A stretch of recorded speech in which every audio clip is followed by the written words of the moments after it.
Hey folks, Brian here again with another installment of my review of the Runequest role-playing in Glorantha manuscript. More with shamanism. These are the benefits of being a shaman. Discorporation. You can discorporate. You become a spirit, essentially. Your fetch guards your body. I think I mentioned that last time, actually. Which means that the discorporate part was about the fetch itself. It can discorporate. But it's a spirit. You expect... I would be surprised it can become physical, and it can't.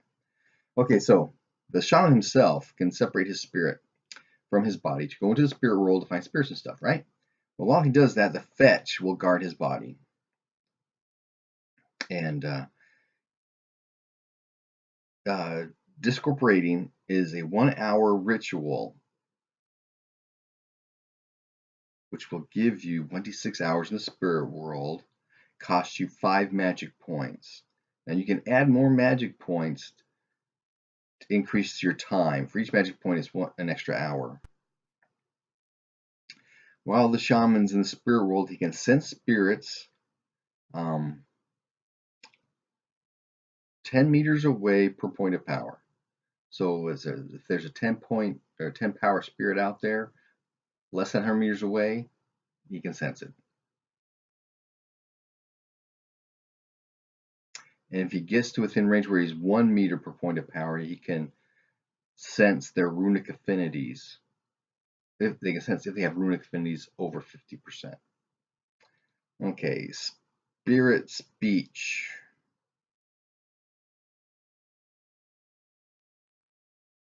Oh, you can use your spirit speech to talk to the spirit, right? At a range of 1 meter per point of power. At contact, you can sense their power, intelligence, and charisma, and any cult affiliations that the spirit has. Okay. Another benefit of being a shaman, you get expanded charisma.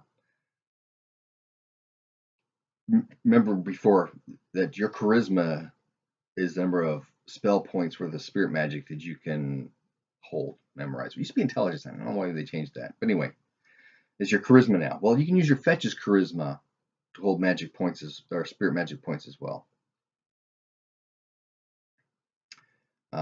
Shaman gets a second power. Power gains. I mentioned this last time. Every time the shaman gains power, he can then actually, instead of keeping it himself, just give it to his shaman. Or give it to his fetch, sorry. So he has access to his own power points plus the power points, or the power, his power plus the power of the fetch. Okay, learning spirit magic. A shaman can learn any spirit magic, no cost. 1 point a day.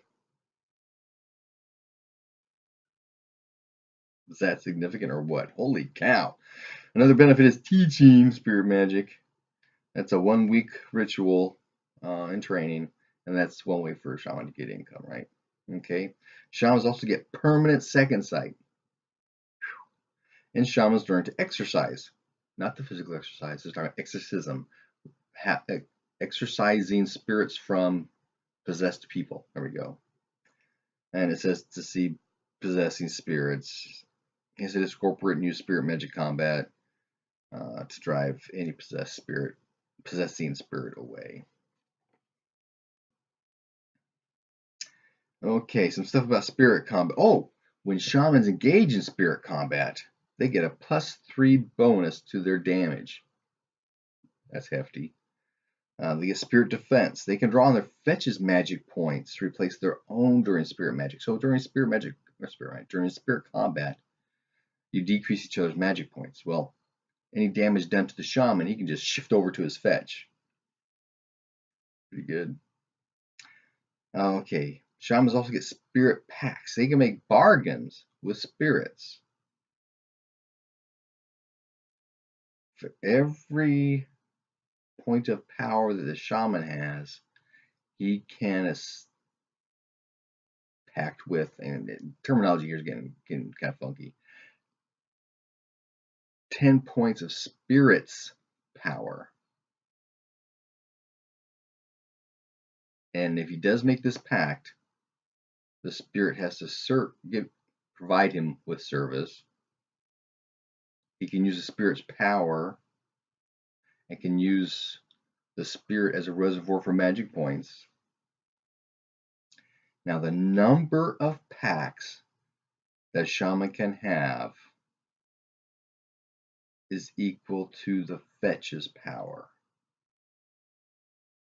So we've got two limitations here, the number of packs and the amount of power that the spirits have, both of which are based on power. One on the fetch's power, the other on the shaman's power. That's interesting. Okay. Shaman also has an increased limit to bound spirits. The number of bound spirits and the number of packs that he can have is equal to his power plus the fetch's power. And that's kind of what we were getting to earlier with that spirit packs thing, that kind of deal. So his power plus, or her power plus the fetch's power is the number of power points that determine the number of bound spirits and spirit packs they can have. Again, he's the rune master for his tribe, so he gets tribe and cult support. He is fully supported, and in order of category, the chiefs are first, and any rune priests, although there are currently no cults that have rune priests plus shamans, then rune lords, then the shaman. So the shaman gets the 1, 2, 3, 4th best stuff kind of thing if they have all these guys.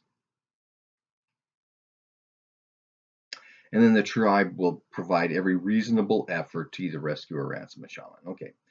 Shamanistic abilities. The first shamanistic ability is free. In addition to all of the shamanistic abilities he won during the ordeal, right?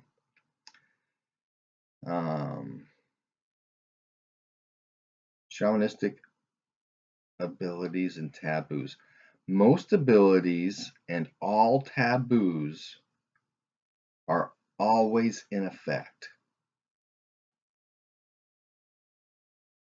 A shaman can gain a new ability with its associated taboo by coming in contact with a greater entity. And on the spirit summoning table, all the way down, you go through the different powers and stuff. The last one is a deity, and then there's these greater spirits and that kind of thing. So there's different ways to get these contacts. Adding shamanistic abilities. So you get one free. All shamanistic abilities he won during the ordeal. All of the taboos he earned during the ordeal. And then he can sacrifice characteristic points to gain another shamanistic ability, but it will come with a taboo. And then there's a whole list of shamanistic abilities. Disadvantages of being a shaman: you have your obligations to your tribe or cult 100%. You're owned by the cult. Now remember earlier I talked about it had 90% of your time, so you got 10%, your vacation, whatever. Disadvantage: a shaman has visible aspects to his or her being that identifies them as a shaman. They're very distinguishable, it says. And then there's the commitment. There is no leave of absence for a shaman like there's for a rune priest and a rune lord. And that contradicts what I just said about the vacation, the 10% thing. So ignore that. And then taboos. Reset ability cost. Oh, as you take taboos.